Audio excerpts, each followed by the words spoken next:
personne qui mène ici, c'est moi.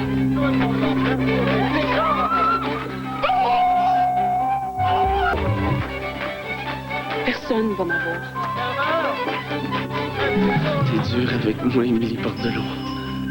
T'es ratoureux trop vite avec moi, vie d'apprenant.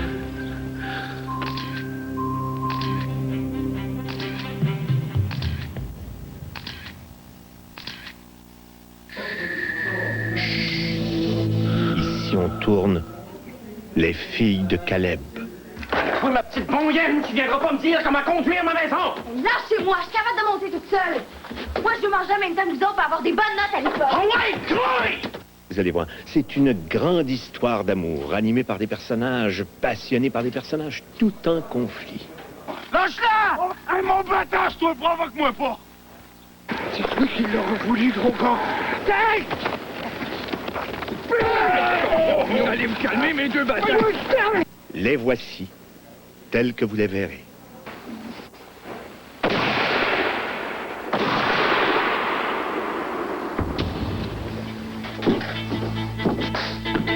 Je vous demanderai de devenir ma femme. Je t'aime, puis je veux te marier. Si je reste vieille fille, ce sera de ta faute, de vieux point d'amour!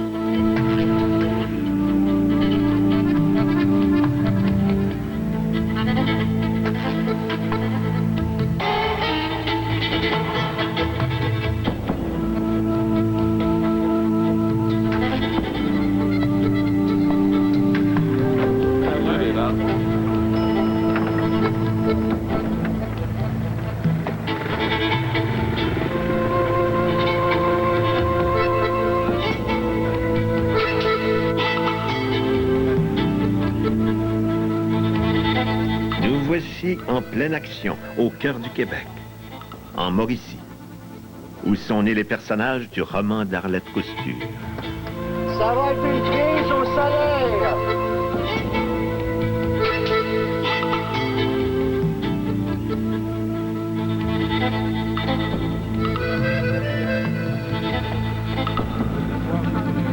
Épisode 11, 9 sur 2, deuxième.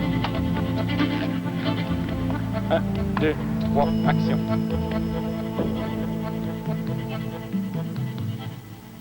Je vais aller sentir les corps du monde. Je vais aller flairer, renifler cette époque-là autrement que par le porche de l'Église, puis autrement que par la religion.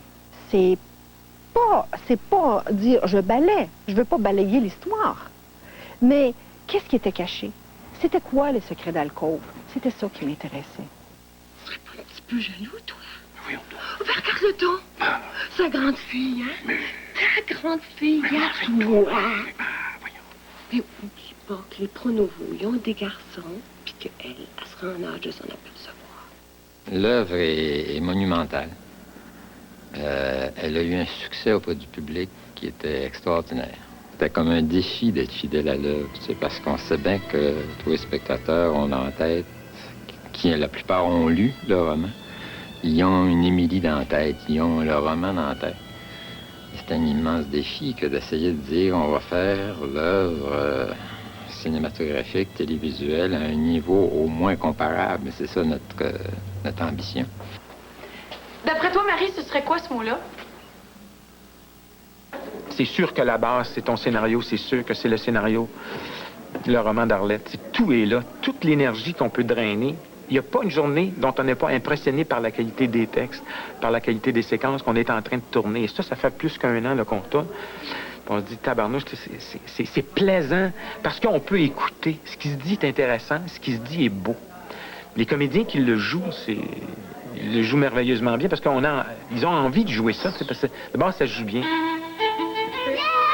Qu'est-ce qu'on fait quand t'as dit l'école est finie? Ouais!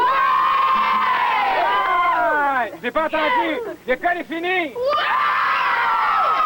J'ai presque rien entendu! L'école est finie!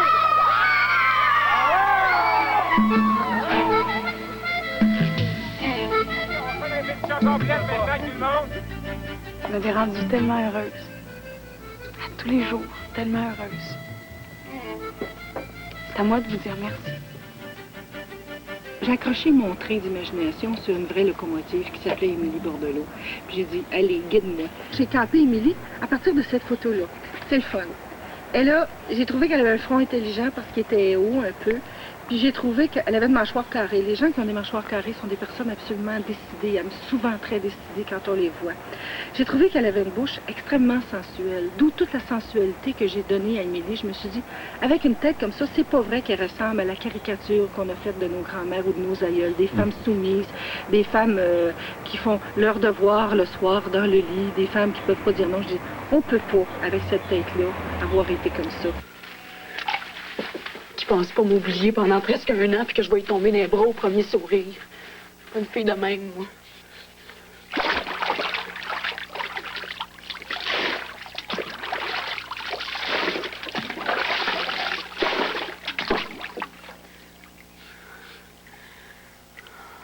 Mon Dieu, faites qu'il vienne. Tout tourne autour du personnage d'Émilie. Marina Orsini, c'était, comme je me disais, dans la vie, il y avait quelque chose qui ressemblait à Marina Orsini, de ce que je connaissais d'elle. Je connaissais quand même pas mal l'affaire d'elle, mais j'avais travaillé presque 8 mois avec elle sur l'art et le papier. Et je trouvais que dans la vie, elle ressemblait à ça, à Émilie Bordelot, le guts de ce personnage-là, l'espèce de côté fonceur, même téméraire un peu. À Saint-Tite, ça nous fait pas peur, les petits pets de filles. Ah non? Tiens! Ici-toi à face! C'est ton genre de tour, ça, de cacher le manteau de Charlotte? Ça fait que toi aussi, tu vas sentir la punaise. Joachim dans la punaise! Joachim dans la punaise! Ah, Émilie, c'est de l'énergie, c'est de la passion. C'est... Je sais pas, c'est des battements de cœur, c'est du sang qui coule dans les veines tout le temps. Ça, c'est Émilie, je pense. C'est un beau personnage, c'est une femme extraordinaire. Moi, je la joue de 16 à 40 ans. De 16 à 40 ans? Mon Dieu, c'est toute une vie, ça. Dans une vue qui est toute une vue, qui est une longue vue de 20 heures. Ça change une vie d'actrice et une vie d'acteur.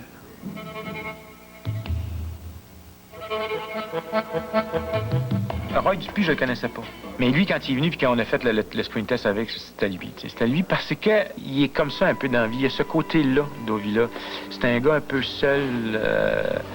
C'est un gars un peu... Finalement, il y a des semblances énormes avec le personnage d'Ovila. Alors ça devenait extrêmement intéressant. C'est pour toi que je sauve mes pièces. Écris-moi et puis je vais t'écrire aussi. C'est toujours tes cheveux longs. C'est un rôle autant spirituel que charnel. Il est même très charnel, très animal même. Puis il est aussi très poétique.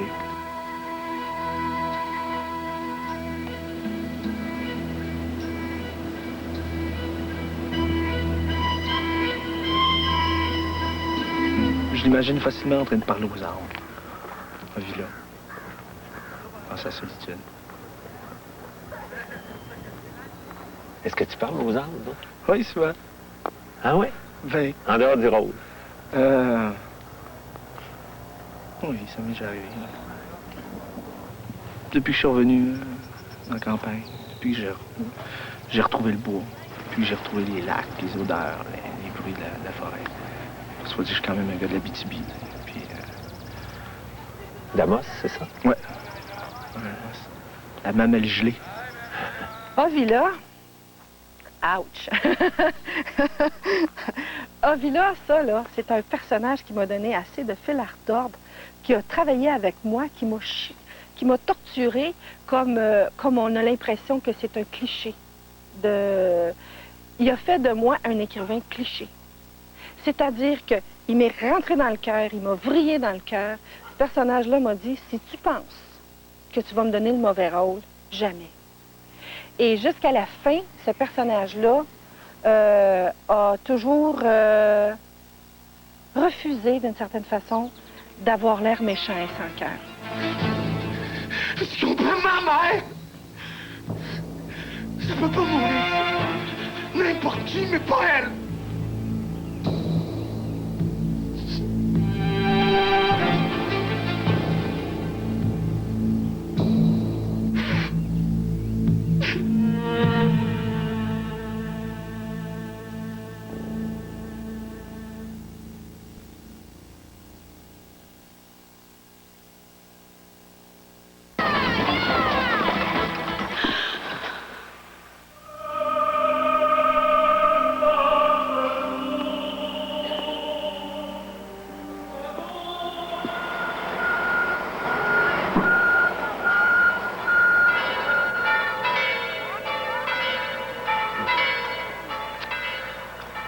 je m'y ferai jamais.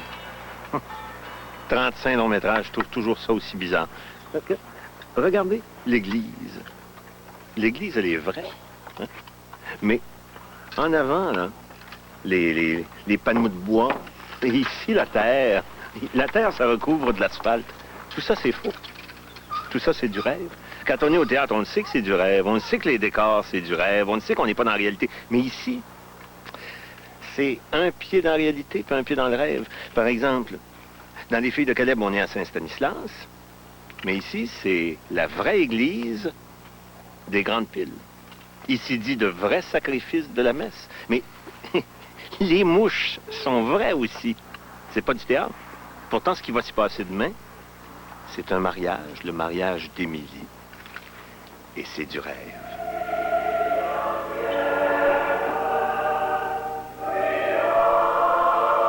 C'est une organisation énorme où tout est planifié d'avance. Tu te rends compte, c'est des centaines de comédiens.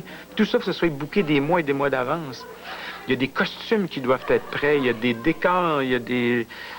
Si c'est un party, c'est une fête, il y a de la nourriture à faire, tout doit être... C'est énorme, l'organisation de ça. Mais ça, c'est la même chose pour les costumes. Tu te rends compte des costumes? Ça comprend des chaussettes, des bottines, des lacets de bottines, des ci, des ça, d'époque. Tu passes juste de haut en bas, là. Pour chaque personne, pour chaque séquence, pour chaque année, ça se passe sur 25 ans.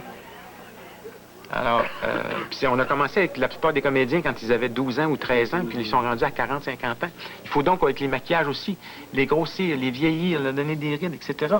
Mais je retourne quand elle a 40 ans le matin, puis je retourne quand elle a 22 ans dans l'après-midi.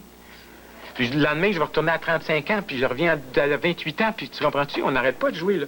Mais ça, c'est des changements énormes. Il faut que, donc, avant de partir, qu'on sache comment elle va être grosse, comment est-ce qu'elle va être petite, ou comment est-ce qu'elle va être habillée, ou comment... Tout ça, c'est tout organisé d'avance. Il n'y a pas aucune improvisation dans aucun département, sur toute la série.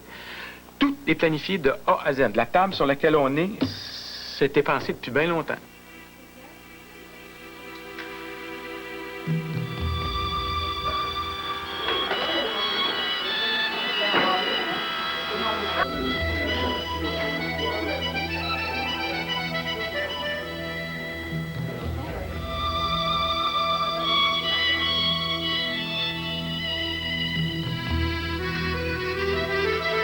Avec du maquillage, avec des perruques, des chapeaux, des crinolines et des bottines. Plus de 150 artisans et techniciens transforment près de 100 comédiens, près d'1 millier de figurants, et nous transportent comme par magie à l'époque de la charrette et de la lampe à l'huile.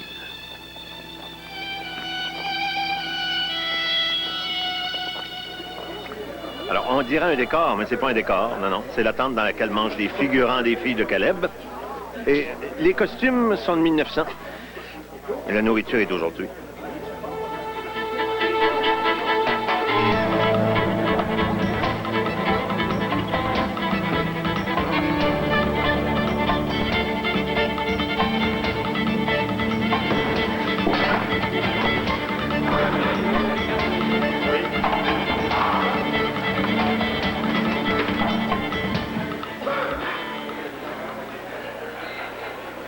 Comme metteur en scène, t'as un rôle de papa un peu, hein? C'est comme une grande famille. Alors, t'as toute l'équipe technique qui est là, puis qui demande pas mieux. Tout le monde, il se ferait les pieds et des mains pour te donner tout ce que tu veux, tu sais. T'as juste à le demander. Les autres, c'est ça, leur fun, c'est de donner les affaires que t'as besoin. C'est un métier complexe, la réalisation au cinéma. Il y a bien des affaires à apprendre là-dedans, bien des affaires à connaître, parce que tu fais affaire avec le monde de la musique, avec le monde de l'écriture, avec le monde de la menuiserie, avec le monde de l'électricité, avec le monde des maquillages, le monde des coiffures, avec le monde de la caméra, le monde de la lumière, le monde des émotions, le monde des comédiens, le monde... C'est plein de monde, c'est tous des microcosmes à l'intérieur de ça.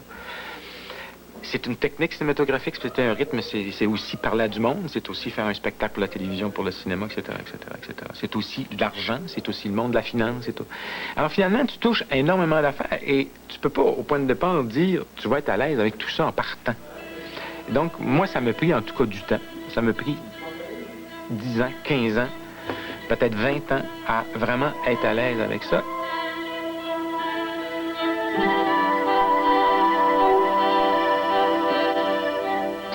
Ce qui est important de dire, c'est qu'être producteur, c'est la première chose qui est essentielle, c'est d'être mordu, enragé par le sujet qu'on décide de produire. On fait ce métier-là par passion. Si un jour on a pris tous les trois la décision de s'en aller en production, c'est pour avoir le plaisir de développer une certaine autonomie où on pourrait avoir éventuellement le pouvoir de mettre en scène ou de développer des projets qui seraient proches de nous, proches de nos valeurs et avec une qualité qui pour nous est primordiale puisqu'on fait d'abord ce métier-là par passion.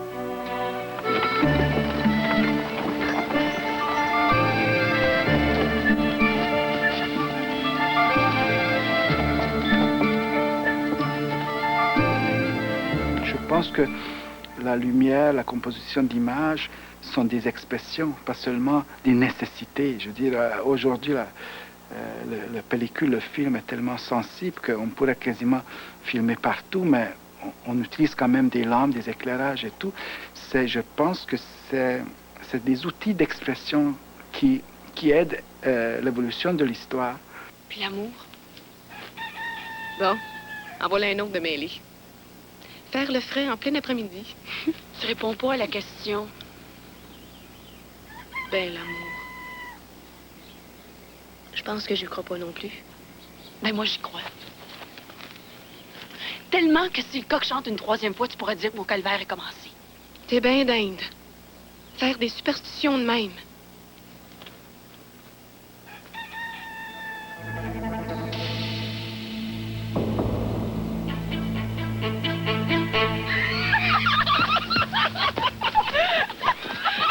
L'émotion est toujours là quand il y en a. Je veux dire, de notre part, quand on l'écoute, mais je pense que c'est une source d'inspiration, mais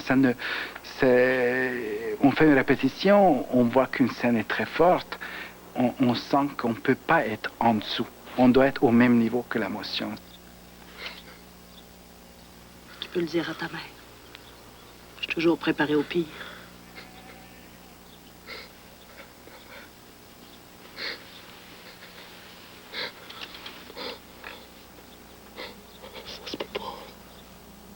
C'est un immense chagrin. Hein? C'est une œuvre qui dresse une espèce de plainte là, très vive, très forte, très endolorie sur la relation entre les hommes et les femmes.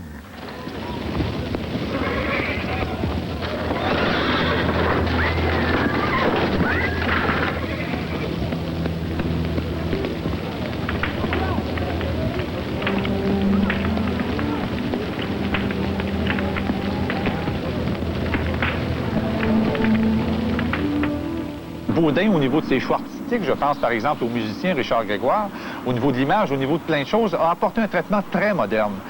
C'est pas parce que c'est une série d'époque qu'on retrouve la cuillère, puis le violon, puis bon, le petit ril, le carré, bon, à la québécoise. Il y a tout ça, mais avec un traitement synthétique et extrêmement moderne.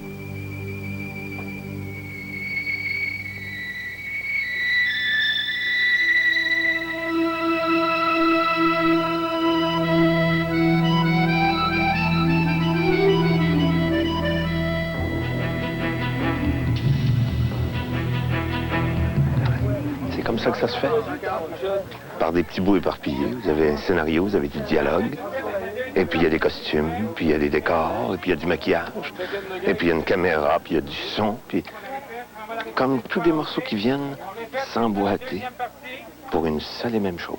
C'est un petit peu comme dans une chaîne de montage. Vous avez des morceaux comme ça qui viennent, chaque ouvrier a son morceau. Ça s'emboîte. Au bout, ça fait une automobile. Mais c'est pas des automobiles. C'est une scène, c'est de l'émotion. C'est une histoire. On n'a jamais terminé d'apprendre.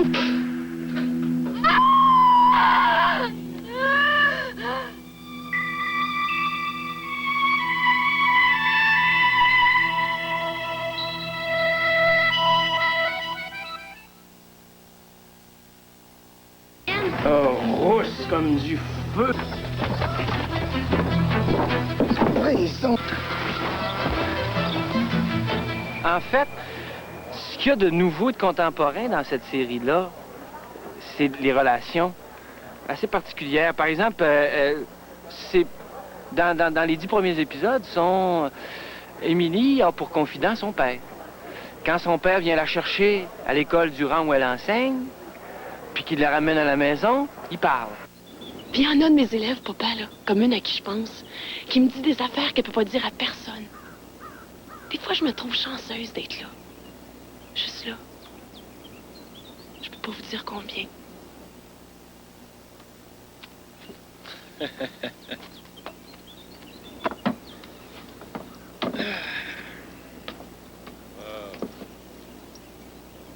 Pensez-vous que plus tard, papa, il y en a qui vont se rappeler de moi?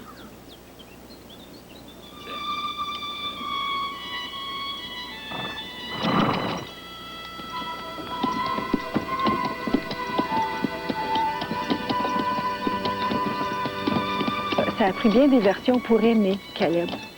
Et puis, je l'ai refait, puis je l'ai refait, je l'ai refait, jusqu'à ce qu'il devienne un personnage rigolo, complice de sa fille, très à son écoute et très tendre. T'es rendu à la dernière escousse, là? Je monte mon prix encore une fois. Puis mon sourire de matin de noces, là, hein? Ben je l'étire, large de main. Puis j'y darde ça sur elle tout seul. La plus jeune veut dire non encore une fois.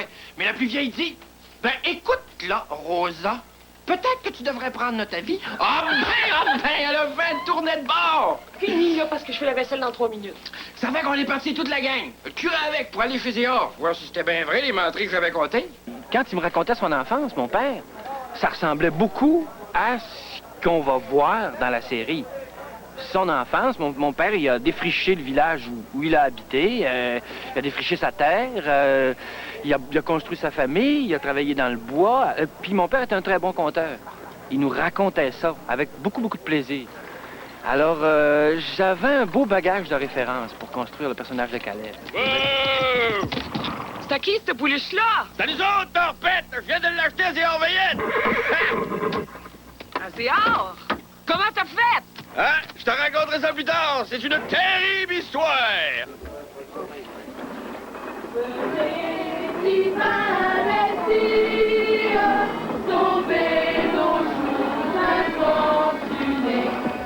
À un moment donné, il y a une séance de classe. Oui. Dans l'école de Émilie. C'est sûr qu'ils n'ont pas des costumes faits. Ils font les costumes du roi mage avec les... on a pris comme les couvertures de chevaux là, qui mettaient ses carrioles, les petits tapis pour faire les bergers.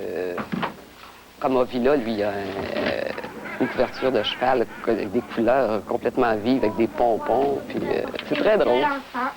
Oh, mon roi! Alors ici, on est dans la petite école des filles de Caleb. Jocelyn Joly, le directeur artistique, a construit cette petite école spécialement pour la série.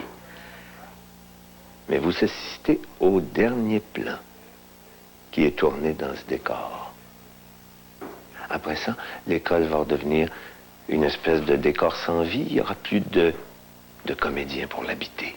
Il n'y aura plus d'histoire à raconter ici. On va la démolir, on va la raser. L'école sera morte. Mais le rêve, lui, va vivre sur pellicule.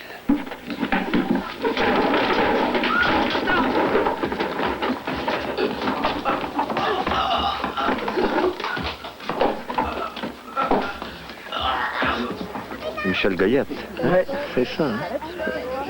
T'as donc l'air magané. Ouais. C'est une maladie. Ah, c'est une maladie. Qu'est-ce que c'est? C'est l'épilepsie, c'est le rôle que je joue. tout le monde! Lazare Pronovo. Ouais. Il est épileptique. Oui. Ah, oui. Mais alors, comment t'as travaillé ça dans ton rôle, toi, l'épilepsie? Ben, c'est que le corps commence à bouger vite, vite, vite. On serre les dents, puis on crie, puis on lève les yeux. Ouais. Et qu'est-ce que ça t'a fait, toi, après l'avoir fait? Ben, j'étais soulagé parce qu'avant de le faire, j'étais craintif. La première fois, ouais. J'étais craintif que ça soit pas ça ou ben que j'étais gêné devant du monde. C'était surtout d'une école. Il y avait beaucoup de jeunes, puis j'étais tout craintif. Là, j'avais peur. Catherine. Hein? Catherine, ton nom, hein?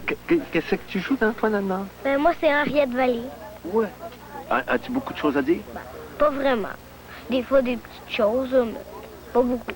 Pas beaucoup? Non. Non? C'est un petit rôle, comme tout le monde. C'est un petit rôle. Un petit rôle avec beaucoup de problèmes? Ben, ça dépend des fois. Ça dépend des fois? Ouais. Dans la vie, t'as-tu des problèmes? Oh, rarement. Ah ouais?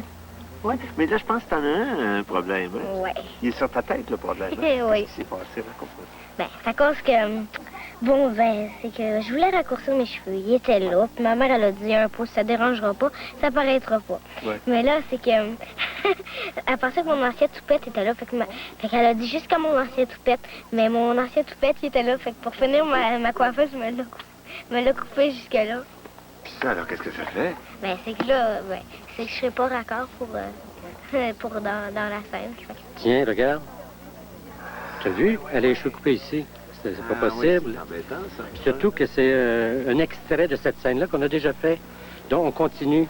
Donc, elle doit être exactement. Alors, c'est pour ça que je travaille ceci. Puis voir si Jean Baudin va l'accepter. On va voir ce qui va se passer. Mais maintenant, je suis sûr qu'elle ne fera plus ça. N'est-ce pas?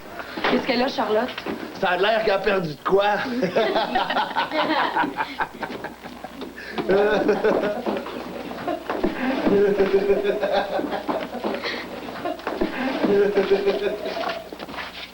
Qu'est-ce qui t'arrive, ma Charlotte?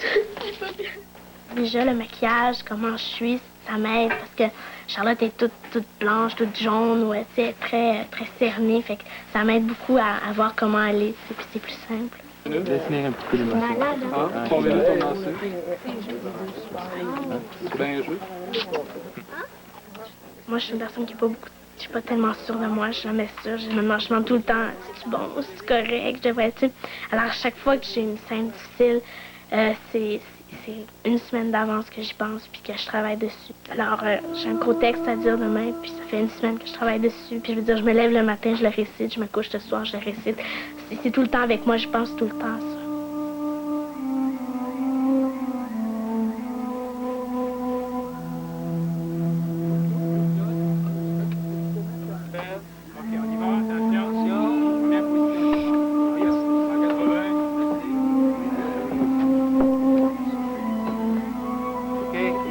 Attention. Garde le silence. Ok, tu montes vos positions. Mais allez.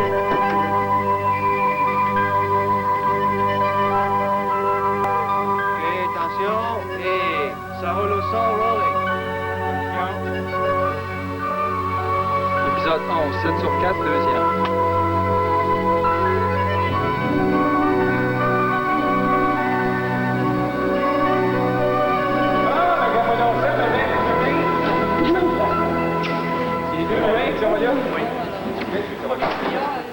Comment je me perçois?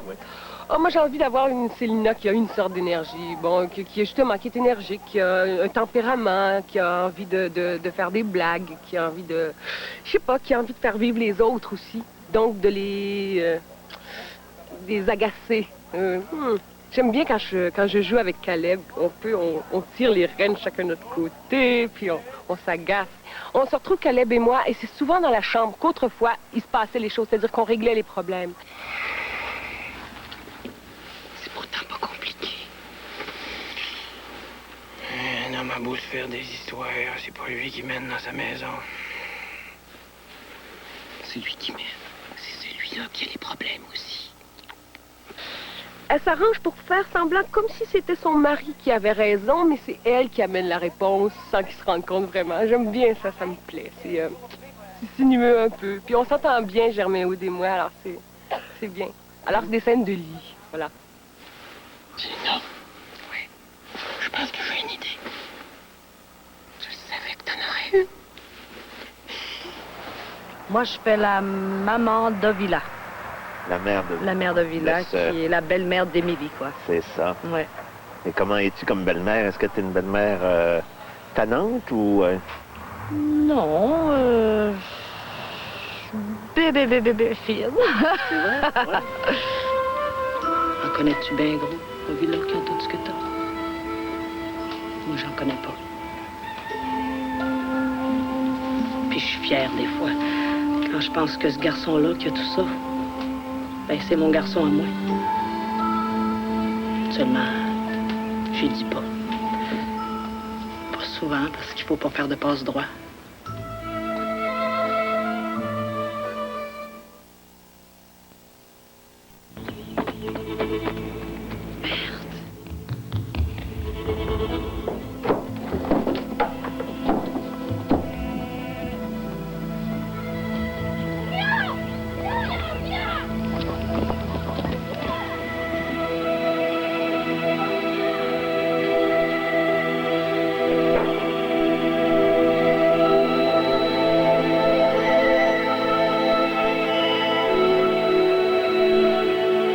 j'ai fait entendre la première fois mon thème à Jean Baudin, c'est-à-dire que la première fois qu'on l'a écouté ensemble, ces percussions-là, ici, là,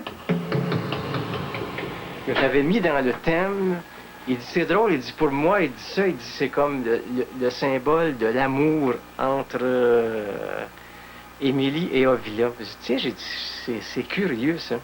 Et puis, bizarrement, les percussions dans la série sont devenues le thème d'amour.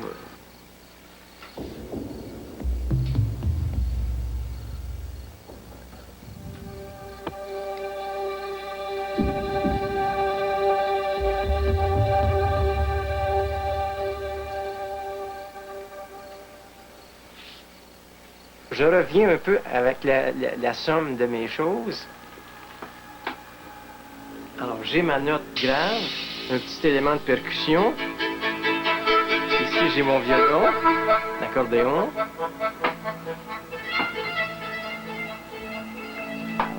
Ici, j'avais commencé à ajouter la flûte.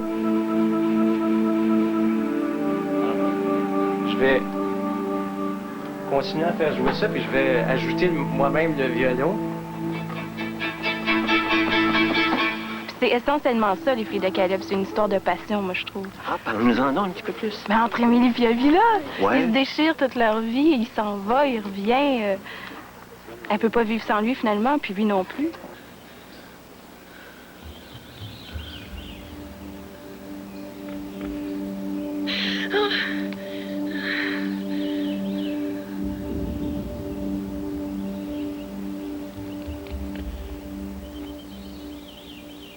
On a quand même des scènes assez intimes à faire. Puis, on n'a jamais eu vraiment de problème à aller chercher ces émotions-là ensemble. OK, belle le matin. Qu'est-ce que tu fais là?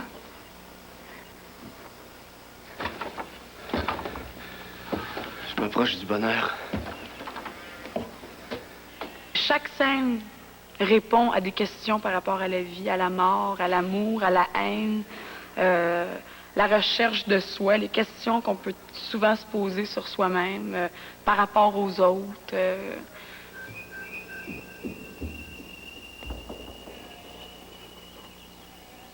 Mon grand fou, toi. Faut pas avoir de cœur quand même pour faire ça à une fille.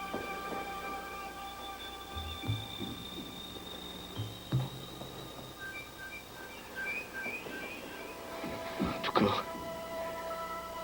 il m'a jamais débattu comme il me débat là, ce cœur-là.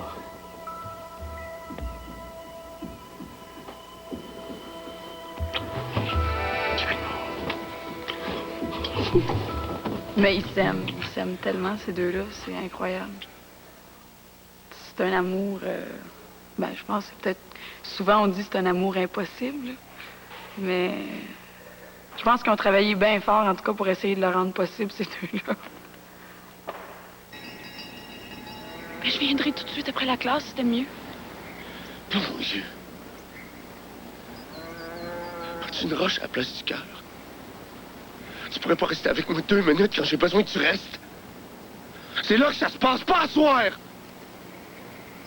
les élèves m'attendent. C'est pas une femme, Émilie. T'es rien qu'une tête. Une tête de maîtresse d'école.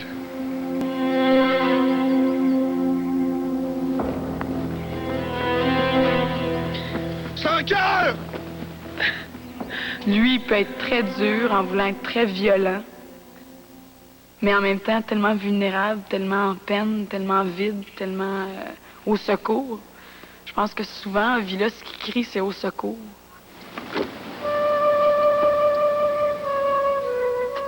Le destin frappe cette famille-là, puis Dosité se bat contre le destin.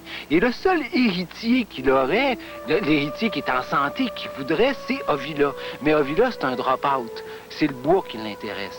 C'est partir, c'est abandonner la terre. Et pour Dosité, le drame de sa vie, c'est de se retrouver avec un pays qui a construit, son pays, sa terre, sa famille, tout ça, et d'avoir personne à qui la léguer. Et quand j'ai commencé à jouer Caleb, pour moi, c'était aussi symboliquement un petit peu le Québec, qui a été un pays qui s'est construit politiquement, tout ça, puis qu'à un moment donné, en 80, il n'y avait plus d'héritier, il n'y avait plus personne qui l'assumait, il n'y avait plus de porteur de ce pays-là. Comment tu peux savoir? T'as pas voyagé? Je suis sûr de mon affaire pareil.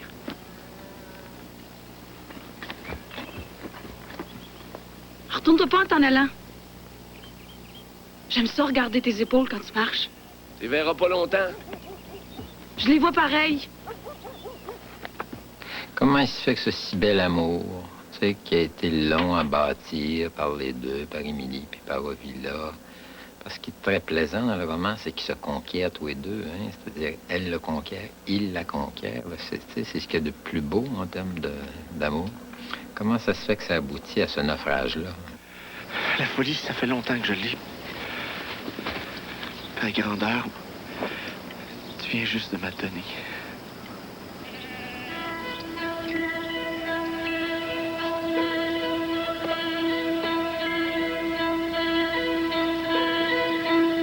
Tous les hommes sont en amour avec Émilie. Les hommes, dans les filles de Caleb, sont plus francs dans leur rapport avec les autres. C'est-à-dire que les hommes ont toujours un sentiment un peu plus... Depuis le début, qu'on sait qu'Ovila aime Émilie.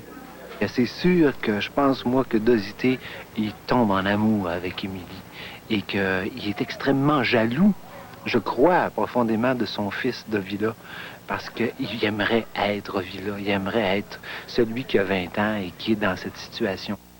Pierre Curzi sera peut-être pas content que je dise ça, mais non, pour moi, il n'a jamais été en amour avec Émilie. Au contraire. Quand j'ai écrit ça, je dis, je sais pas s'il y a des esprits retards qui vont penser qu'il est en amour avec elle. Mais non, dans ma tête à moi, le créateur, il n'a jamais été, là, je parle le créateur du livre, il n'a jamais été en amour avec elle, mais il a été en admiration sans borne. Moi, avoir eu 19 ou bien 20 ans, je vous aurais pas laissé longtemps dans une école. Pas une fille dépareillée comme vous. En fait, ça donnait une couleur qui était passionnante parce que toutes les scènes qui auraient été des scènes peut-être normales deviennent des scènes où il y a un petit peu un trouble, il y a un trouble amoureux. Ça investit le personnage.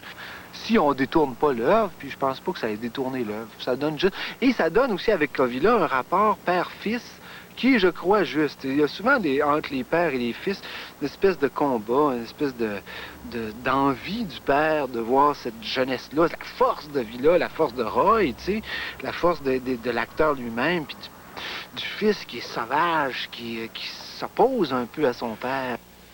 Je vois. On va envoyer Edmond. Lui a souper au moins. Toi, mange. Ça ne prend rien de prendre les nerfs. Le mieux qu'il y a à faire pour aider votre mère, c'est de faire comme d'habitude.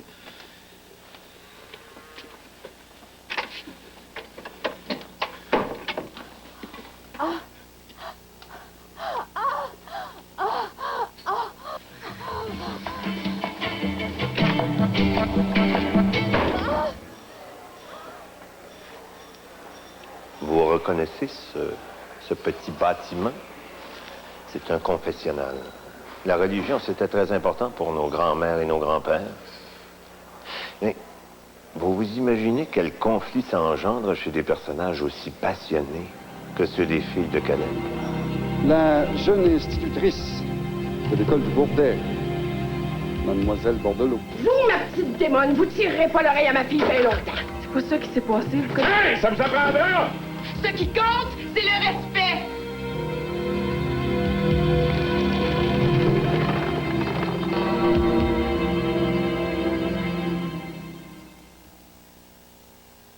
Enseigner, c'est le plus beau métier.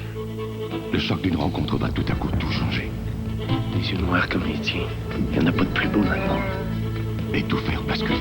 J'ai toujours eu pour mon dire que mes filles marieraient des hommes malheureux. Un parfum de séduction si troublant. Toi, c'est la liberté. Tu vas faire ton chemin à largeur de tes épaules. Tout le monde sait ça. Que même la séparation ou la promesse de bonheur n'effaceront pas sa trace. Je vous demanderai de devenir ma femme. Émilie doit maintenant faire un choix déchirant. Tu le respectes. Ça veut dire que tu l'aimes, ça. Son désir devient intolérable et sa fuite Personne va m'avoir. impossible. Peut-être qu'un jour, tu comprendras, Émilie.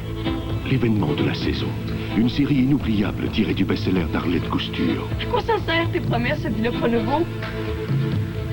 Les filles de Caleb, dès jeudi prochain à la télévision de Radio-Canada.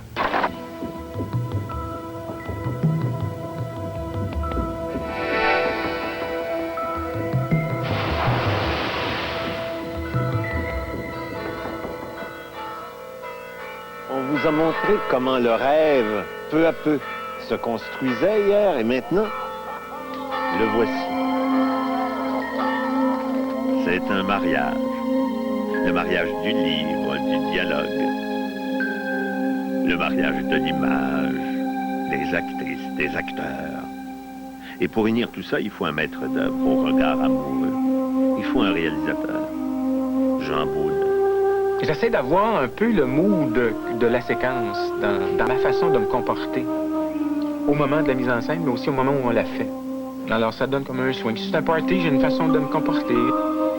C'est sûr que le timbre de voix aussi que tu utilises, quand tu dis aux gens on y va, puis, ben, c'est sûr que c'est plus intéressant que de dire on y va. Hein?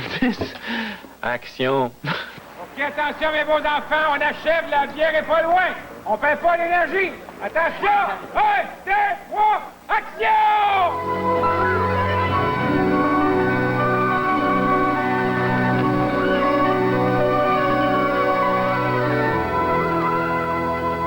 Mais tout à coup, chez les comédiens, il y a quelqu'un qui a besoin d'affection. Il y a quelqu'un qui craque. Oui, il faut que tu ailles le voir. Il faut que tu sois sensible à ça. Il faut que tu saches le matin en le voyant. Moi, je spot le monde en rentrant le matin, puis je sais qui a fait quoi la veille, comment il rentre, puis je vais voir, puis je sais quand c'est le temps de m'approcher de quelqu'un, le temps par la terre. Je sais quand c'est le temps de donner un petit coup de poing. J'essaie de savoir quand c'est le temps de les prendre dans mes bras. Je sais aussi quand c'est le temps de les embrasser. Je sais aussi quand c'est le temps de l'éloigner puis de pas les approcher. Un beau lit de roses, la belle s'est endormie sur un beau lit de roses, blanche comme la neige, belle comme le jour. Ils sont 3 capitaines qui veulent lui faire l'amour. Le plus jeune des 3 la prend par sa main blanche. Le plus jeune des 3 Je me sens plus grande, je me sens grandir. Puis ça, je pense que c'est beaucoup. À tous les niveaux. Je pense que les gens vont bien accueillir Émilie dans leur salon, je pense, à tous les jeudis. Je pense qu'ils vont la trouver attachante, Émilie. Autant qu'ils vont trouver Ovila attachant. Ce sont tous des beaux personnages. Il n'y a pas de méchants, il n'y a pas de bons dans les filles de Caleb. C'est du monde, point. Ce sont des êtres humains. Je ne suis qu'un tout petit inspecteur rural. Mais un homme de cœur, monsieur Bordelot. Vous pouvez me croire. Un homme de cœur. Bien intentionné, comme vous dites. Il y a aussi Fernand Dansereau qui a su, en tout cas à mes yeux, créer des dialogues extraordinaires. Et puis bon, je parle évidemment de tous les personnages, pas seulement de Douville. Arlette Couture a créé des personnages magnifiques, puis lui a su, et à chaque fois que j'avais une scène, je comparais du roman à ça. Il a su faire un travail qui est très difficile, qui est de créer des dialogues qui n'existent pas toujours dans un roman de fiction. Tu peux pas faire ça, Berthe. Emmurée vivante. Peut-être qu'un jour, tu comprendras, Émilie. C'est moi qui ai choisi le plus grand bonheur. Au fond, quand on y pense, c'est que toute l'œuvre est amoureuse d'Émilie. Hein? T'as l'air d'une belle brune. Une brune? Tu sais, il faut que tu filmes les gens avec un regard amoureux. Si tu fais pas ça quelque part, tu n'as pas d'affaire à faire ce métier-là. Des rêves de filles, c'est pas comme des rêves de gars.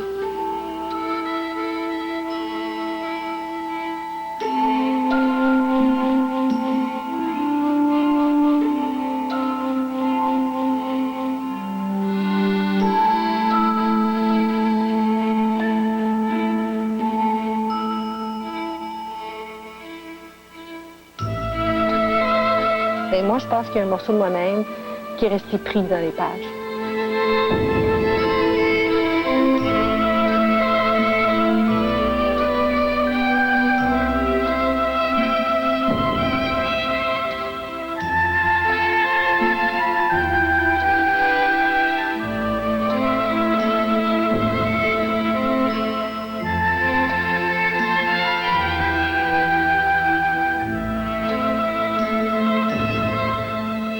Le jeudi soir, à 8 h, je sais qu'on va être devant notre écran, puis on va savoir qu'il y a des milliers de personnes qui sont là en même temps, mais on les voit pas. Et on va ressentir cette espèce d'excitation très fortement, je suis sûre de ça. Ça, c'est le prochain défi.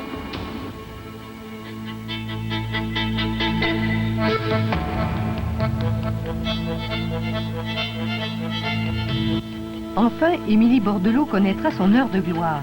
À compter de jeudi prochain, 20 h, pénétrer dans l'univers passionnant des filles de Caleb. Après la pause, céréales, grossesses et vidéos troublent l'ordre dans la loi de Los Angeles.